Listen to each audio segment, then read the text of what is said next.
Boa noite. Faltando 5 dias para o fim do prazo da entrega da declaração de imposto de renda, você pode tirar todas as suas dúvidas agorinha mesmo conosco aqui na live.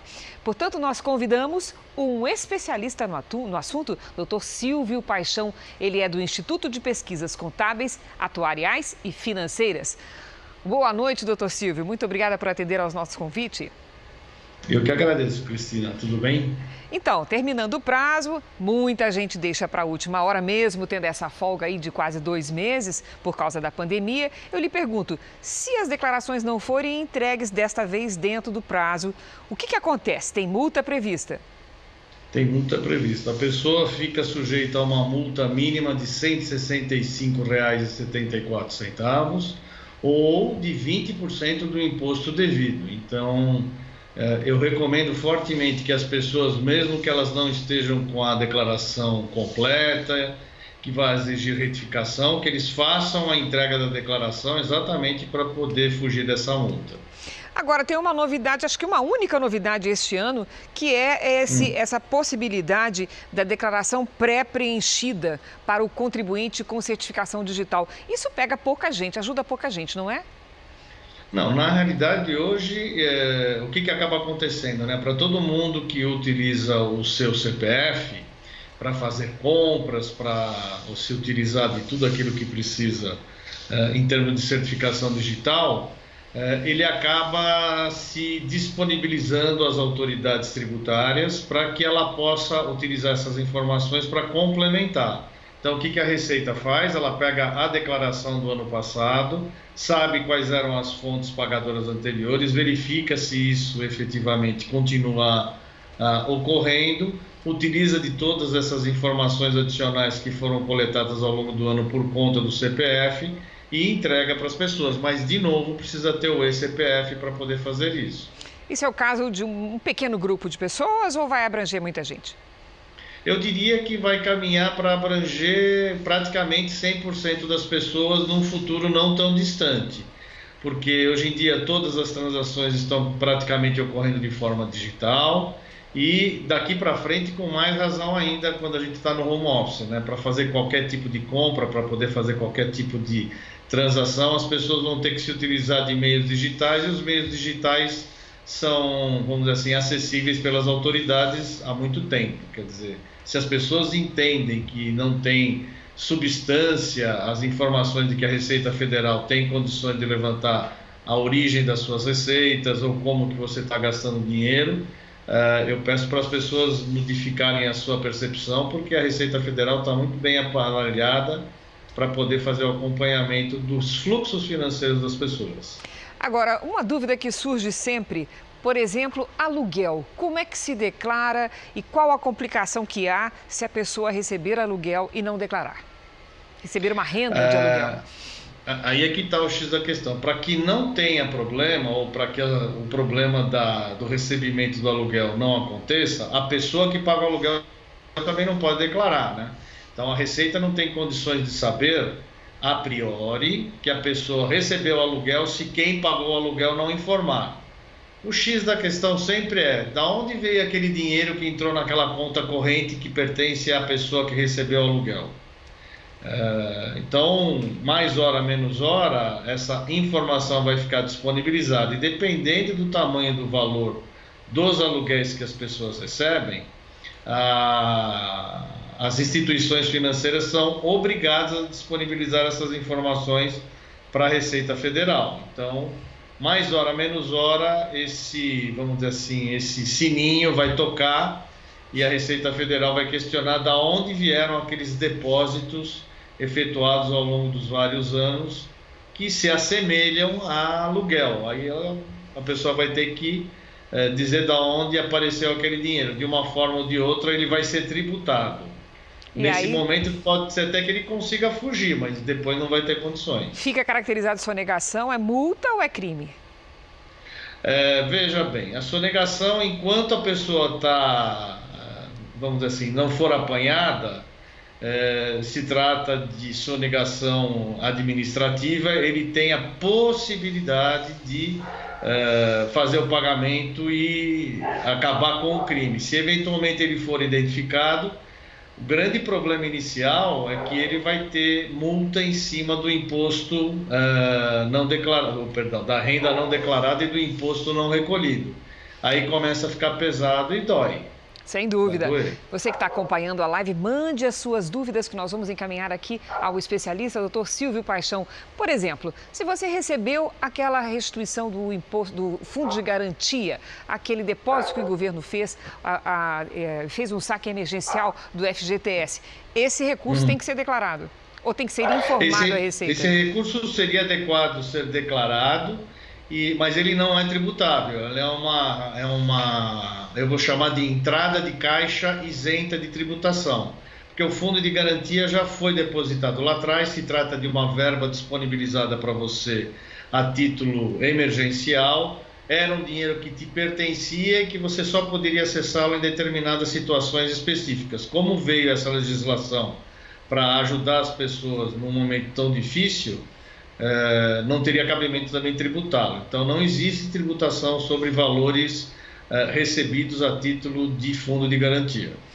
Então, estamos começando a receber aqui as primeiras contribuições dos nossos internautas. Por exemplo, a Giovana Orlando faz uma pergunta que é a seguinte: o que acontece se alguém não declarar o imposto de renda?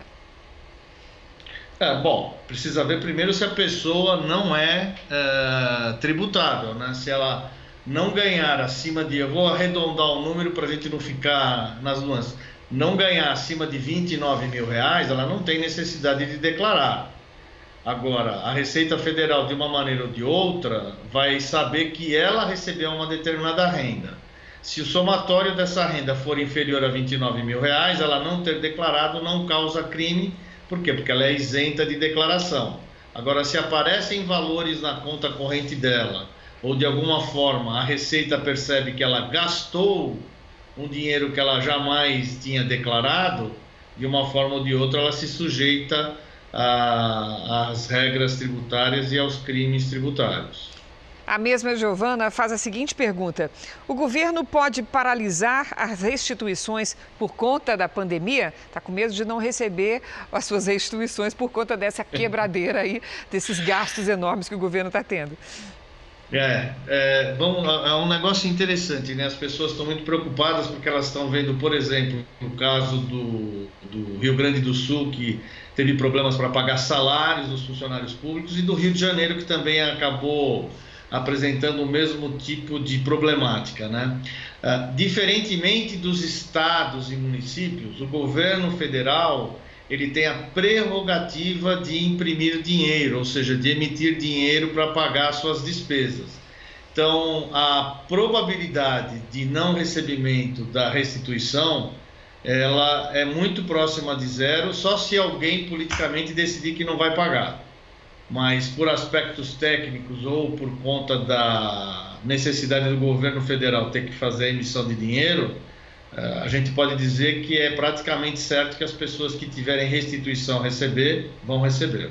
Agora, muita gente prefere entregar a declaração de imposto de renda para um contador fazer. Ou porque acha complicado, ou porque tem medo de errar, etc. Eu lhe pergunto, essa é uma boa estratégia ou ela embute risco? É preciso o contribuinte também acompanhar bem o resultado dessa declaração entregue às mãos de um contador? Veja bem, o contador é um profissional habilitado para desenvolver esse tipo de atividade e, até prova em contrário, ele tem a responsabilidade profissional perante o Conselho Regional de Contabilidade. Então, ele busca, de todas as maneiras possíveis, envidar os seus melhores esforços para fazer o serviço com a devida propriedade. Mas ele não pode ser culpado de não declarar informações que não foram apresentadas para ele. Então, ele pode perguntar, ele pode questionar, ele pode requerer, mas se a pessoa não entregar, ele não é responsável por fazer uma declaração que não estava completa ou não estava adequada para as informações que deveriam ter sido entregues a ele. Então, a responsabilidade se limita à entrega das informações para ele em tempo hábil, né? Porque ele também não pode ficar à disposição 24 horas por dia. Ele não tem um cliente só, não vai cuidar só do seu caso. Então, é uma situação adequada para quem não gosta de fazer, para quem acha que não entende do métier e não está disposto a fazê-lo, tem recursos para pagar. Eu acho que é uma alternativa interessante. Os profissionais de contabilidade são bastante bons nisso e eu tenho raríssimos casos que me foram informados de que foram mal assistidos ou que acabaram tendo que responder perante a Receita Federal por alguma impropriedade que eles não tinham causado, eu digo, o próprio beneficiário do imposto de renda. Então, eu recomendo para quem não gosta, para quem não tem segurança, se utilizar dos contadores. E tem sempre aquele momento em que a pessoa acha assim, puxa, estou pagando demais esse ano, fiz a declaração e aqui está um custo muito alto dessa vez, diferente dos anos anteriores. Aí é um indicativo de que a pessoa errou a declaração e aí há aquelas pessoas que entregam para o contador dar um jeitinho de consertar e fazer um pagamento não tão alto. Isso é problemático ou o senhor acha que é válida a estratégia? Entregar na mão de um especialista para reduzir o baque da mordida do leão? Bom, eu digo sempre o seguinte, né? Se a pessoa tem imposto a pagar, é porque ela teve ganhos para justificar aquele imposto, né? Via de regra, os profissionais contadores que eu conheço, eles são obrigados a respeitar códigos de ética e de conduta profissional. Óbvio que eu não vou colocar a mão no fogo por todos os profissionais, mas a grande maioria deles, ou os que eu conheço, são profissionais que são bastante respeitadores de todo o regramento. E tem um detalhe: os contadores são obrigados a comunicar todas as vezes que existem tentativas de subtração de renda ou de sonegação de imposto, porque senão vai sobrar para ele, né? O que você pode fazer, existe vamos dizer assim, uma ferramenta que eu entendo que deveria ser utilizada, que se chama planejamento tributário. As pessoas deveriam entender um pouquinho melhor com os seus contadores quais são as opções que elas têm de planejamento tributário, como que elas têm que se posicionar, mas isso é uma atitude que você tem que tomar previamente, não depois que a situação se apresentou, né? O que eu posso, vamos dizer assim, recomendar para as pessoas é que, se porventura eles começarem a pagar mais imposto do que eles entendem que era necessário ou de que era o devido, procurem entender junto com seus contadores se eles estão fazendo alguma coisa de errado, quer dizer, o contribuinte está fazendo alguma coisa de errado, se estiver, como corrigir, e se não estiver fazendo coisa errada, que tipo de estrutura ou de comportamento ou de solução que o contador pode apresentar para ele, para que ele possa pagar um imposto mais alinhado com as suas expectativas. A Angélica Macedo nos assiste pelo YouTube, ficou preocupada com esse assunto e mandou perguntar para o senhor o seguinte: a pessoa pode ser presa por sonegação? Olha, eu diria que chegar a ser preso, a pessoa precisa ter cometido um crime muito grande e ter sido, vamos dizer assim, muito imprudente. Ela, antes de mais nada, vai ter que pagar os seus impostos e vai ter que utilizar parte do seu patrimônio, se é que ela eventualmente não gastou dinheiro. Os casos de prisão são raros, as pessoas precisam cometer mais do que um crime, mas sem dúvida nenhuma ela pode ficar com o nome comprometido por conta de uma situação tributária indesejável. Péssimo negócio, né, doutor? Péssimo muito negócio, ruim. Porque depois a paulada vai ser maior.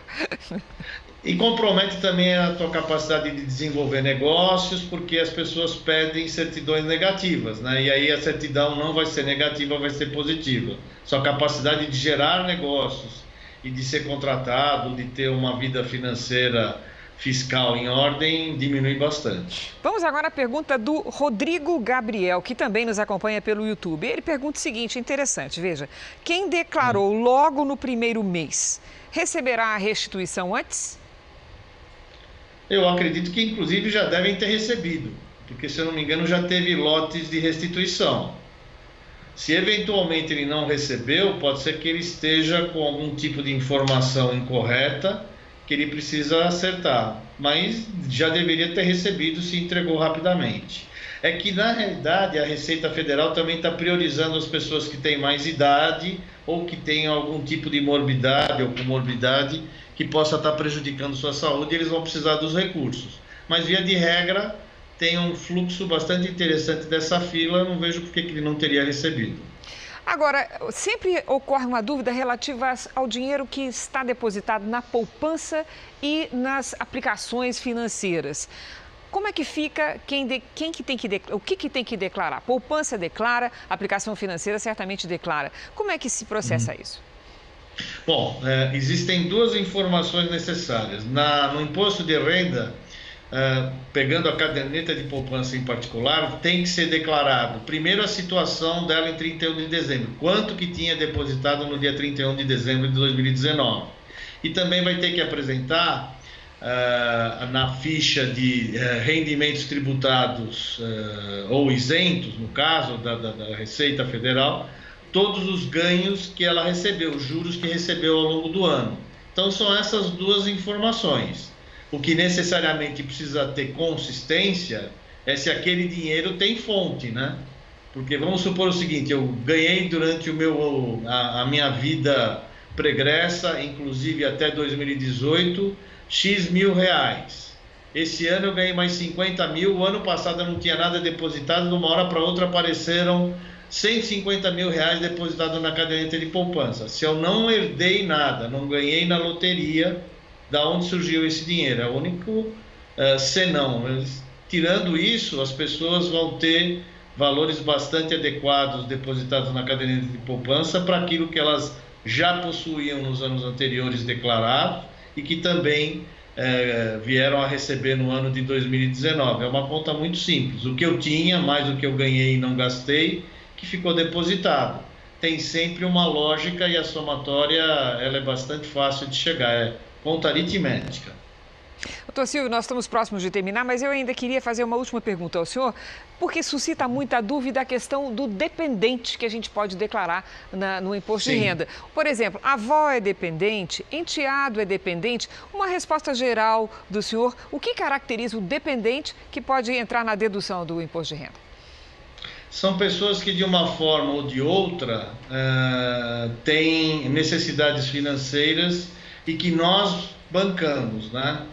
Veja, não, mas a minha avó recebe aposentadoria. Ela recebe menos ou mais do que 22 mil reais por ano. Não é menos. Ok, tudo bem, ela pode ser só dependente, mas a renda dela também entra para as contas do imposto de renda das rendas que vão ser tributáveis. Precisa ver como é que ela recebe esse dinheiro, provavelmente a aposentadoria, e a aposentadoria isenta.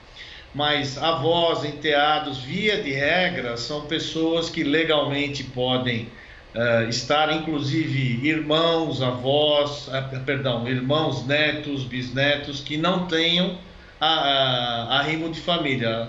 Então, todas as pessoas que você, de uma forma ou de outra, cria o arrimo, né? Você pode considerar como dependente. Existem algumas situações especiais onde você precisa de uma decisão judicial para que você possa ter aquela pessoa como dependente. Caso de menor, vamos supor que você resolveu criar. Ou então pessoas da sua família que, por uma razão ou por outra, tenham necessidades especiais e precisam de você como tutor. Nesse caso em particular, também é possível que eles sejam dependentes. Muito gentil, nós ouvimos o doutor Silvio Paixão. Muitíssimo obrigada pela ajuda que o senhor nos deu a esclarecer as dúvidas dos nossos telespectadores e internautas. Doutor Silvio Paixão, da Fundação Instituto de Pesquisas Contábeis, Atuariais e Financeiras. Muito obrigada, doutor Silvio. Eu que agradeço. A gente fica por aqui. Uma ótima noite para você.